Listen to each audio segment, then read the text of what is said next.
Well, as you can tell from the straw hat and this t-shirt, it's obvious that I just went to see the limited run from the latest animated film based on the hit anime One Piece.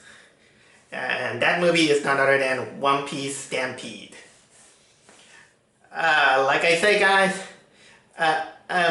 well, how can I start this? I'll just tell you briefly. I absolutely love One Piece. It's probably one of my top 10 animes there is. I absolutely love the characters. I love the storyline. I love the epicness. I just became a big sucker of it. That I've been following this series over the 20 years that this series has gone through. There's some things that I like, some things I dislike, some things that I'm okay with it. But this is one of those few shows that didn't disappoint me a lot. Unlike any other shows that disappointed me and to the point of trauma, which I'm not gonna tell you about. And yeah, as you can see, I got some friends here right now. I got all three of them right from Japan.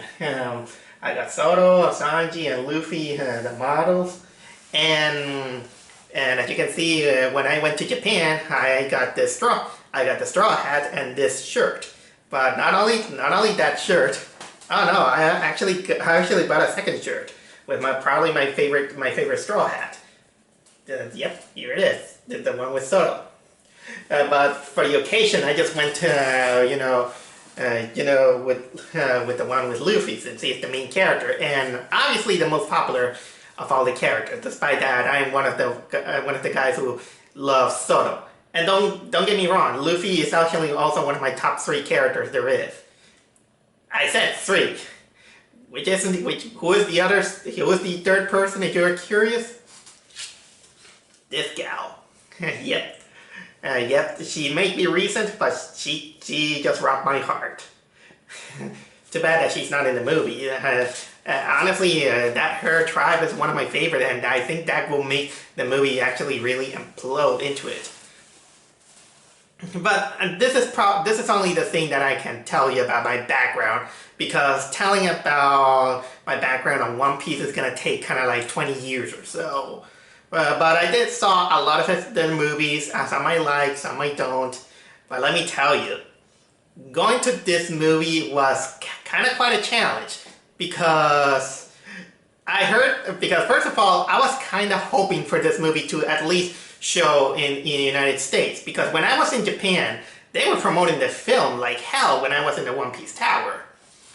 And also, one of the things that got me curious is that I think the reason why they managed to screen this movie on the United States, I heard that it's because of an error that happened on a website in which they didn't thought that they're gonna show on the movie theaters. It kind of suddenly appeared I think it was on an AMC theater website, saying that they're gonna show this movie kind of in October, but then suddenly disappear. But people are like, hey, was that true or not? Rumors begin to spread, and so they kind of dig in and say, hey, in America there are One Piece fans, so let's bring the movie. And it's good because One Piece Stampede is technically considered a 20th anniversary movie. And boy, that shows, let me tell you guys, because it was packed, let me tell you. The movie was packed as hell with a lot of anime fans, One Piece fans. I never expected to see... You know what? No. I might be wrong. Because, honestly, we should bring out more anime movies, because I'm into the Dragon Ball movies too. And they packed like hell, guys. Don't just limit it to just 2 days or 3 days. I mean, you can find some benefits on screening anime. And good anime, that is. They have a place in our hearts. So, with that out of the way, how was the movie?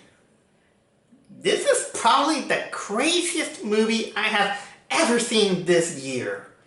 And I came this year watching weird movies like Midsummer. But this one, boy, that for a 20th anniversary movie, this one, they decided that they're gonna reunite almost all the characters. I said almost, not everyone. Almost every single character in this big movie. And they just go all out, let me tell you. I mean, there was almost no minute in which the movie kind of take a break. This is such an adrenaline movie that it throws you everything but the kitchen sink. And if you're such an anime fan that you just go to see, you know, just for the fight or to see the characters and all this stuff, you're gonna get it. You're gonna get it. It's well done, I gotta admit. It's well done, but I think that this is a movie that is only created only for people who follow the series. And this is the kind of like the best way you can warm up with this one. As a starter, it doesn't work. You're just new to it. I don't think that you're gonna enjoy it as many people who are new to this can. But I did enjoy it because I follow it from 20 years. So if I want to tell you everything about One Piece, that's gonna be impossible to me. So this review is only for One Piece fans like me. So you can see, of course. Okay, for a crash course for the initiative. One Piece is about this kid, about this guy named Monkey D. Luffy. He has the powers to stretch, and he wants to be the king of pirates. That's it. That's all I'm gonna say. And now with the Stampede, we got the basic premise is that Luffy and his crew are invited to a pirate festival in the middle of an island in which almost every single character that we know from the One Piece universe they meet up. All of the worst generations, some of our fan favorite characters, they all reunite in this festival of pirates in which they're there just to do anything they want. It's kind of like a festival that they do once every few years. You can do anything with the only condition that you should not tell anyone from the Navy. But unfortunately, things are a little bit shady, which involves this shady how can I say, this shady master of ceremony called Buena Festa, and also involves the treasure that is on that island, in which the previous king of pirates, Gold Roger, hid. But the biggest threat in this one is none other than pirates that was one of the crew members of Gold Roger, a guy known as Douglas Bullet, and he's gonna be technically the biggest threat on the island. And that's basically the best way I could summarize this. What I tell you is mostly kind of like a plot line, but just when the action starts, it feels like there is no time to rest, I'll tell you. Character begins to pop here, pop there, pop there. Oh man, guys, you should have seen the audience. Whenever a popular character came out, the people were like, oh my god, it was crazy, guys, let me tell you. The fans were ecstatic, and that made the experience worth it, let me tell you. But let me, you know what? Let me, to be a little bit fair. Let me. Usually when you make a movie, sometimes it is not a good idea to have kind of like an overpopulation of characters, because when you do that, mostly you're not.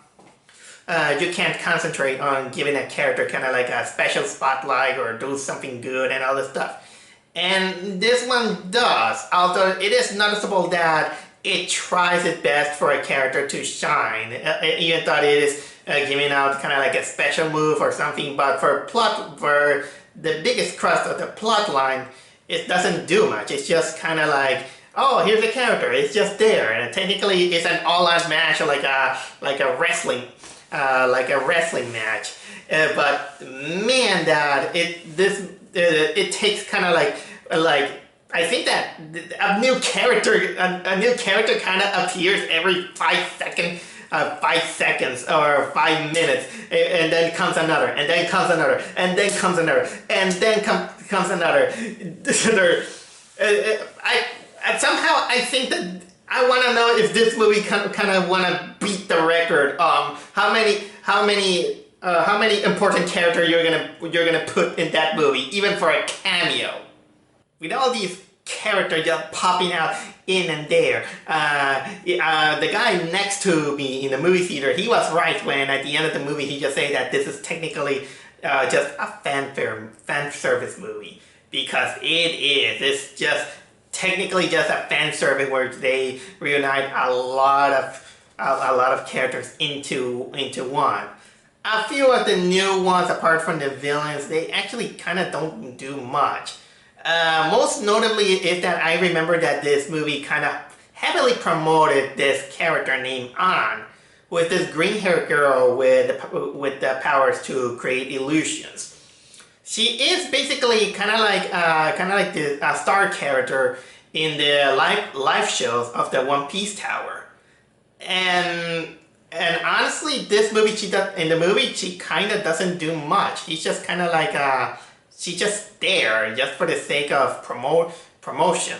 I'm glad that they didn't make her interact a lot with the main characters, because honestly that will make kind of like this canonical loophole even more, how can I say, strange.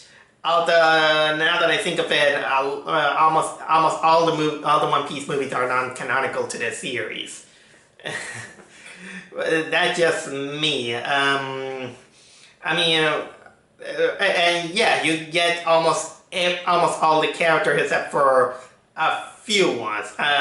For example, you are not gonna see the Fishman, the Fishman. The only Fishman that appears in the movie is cameos of Hachi. And honestly, I think that personally the movie will have benefits if they could have the Mink tribe, which is my favorite tribe. Again, because of her. But still, again, the Mink tribe, I think is technically the best tribe and the best kind of people I have seen by far in the series. But this is just a nitpick, because you're still gonna see some cool actions from almost a lot of characters, especially Luffy, Zoro, Sanji for a bit, and also there's also Smoker, Law, what was it, Kid, and for lack of, even Boa Hancock appears, and I gotta be honest, Boa Hancock is probably one of my least favorite characters. That I'll leave it like that. If I have some disregard to some characters, that with so much character that they go in and there, sometimes the movie kind of promotes heavily some characters that they barely do something or they barely appear. Like for example, I've seen promotional arts that they heavily promote Crocodile or Lucci. But unfortunately, these guys kind of barely have screen time. And usually the movie kind of tries itself that they want to bring some importance into them, but they kind of don't. In the case of Lucci, at least I'll give him credit that they give him a little bit more importance and relevance, a little, compared to the Gold movie, in which there was no reason for him to be on the move in the movie.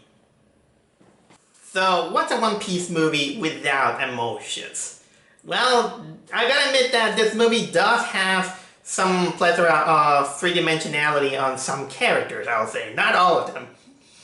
And it's not exactly, kind of like big and bombastic, because while the movie sometimes gets occupied with a lot of the chaos that is happening during this whole movie, I will say that probably the characters who get a lot of three-dimensionality in their character themselves are of course our main villain, Douglas Bullet, who he is a guy with a power that I'm not gonna reveal, but let's say that he has some issues of abandonment and wants to prove that he can survive the world. He wants to be strong, and he wants to survive. He wants to prove that he's the strongest man in the world, and he does it alone without the need of anyone. He does have a little bit of a backstory, which is understandably sad, but at the same time a little bit psychotic, I'll say. But that one, it makes in contrast with the other character who, believe it or not, that other character who actually goes with kind of like an emotional arc in this movie, and probably I would say that is technically the best character in this movie, believe it or not, is Usopp. Usopp is probably, he's also one of my favorite characters. He warms on my heart every time, and technically I kind of admire that he's the weakest of all the members and the most coward of all the members, but every time he comes up shining in one way or another. And you know what? I'm not gonna reveal you what happens with him, but let me tell you that he's probably the guy who steals this movie. And if you're not shocked with the cool things that Luffy and Zoro do in this movie, Usopp is gonna win your heart. I'll leave it like that. Now, cinematographically wise, for me it's a little bit of a fresh air to watch a traditionally Photoshop animated show in which traditional animation is not exactly seen nowadays, except for some anime. Of course, there's some CGI. There is kind of like a monster in CGI, which I will not reveal. That is kind of between. Let's say that it's not exactly elaborate.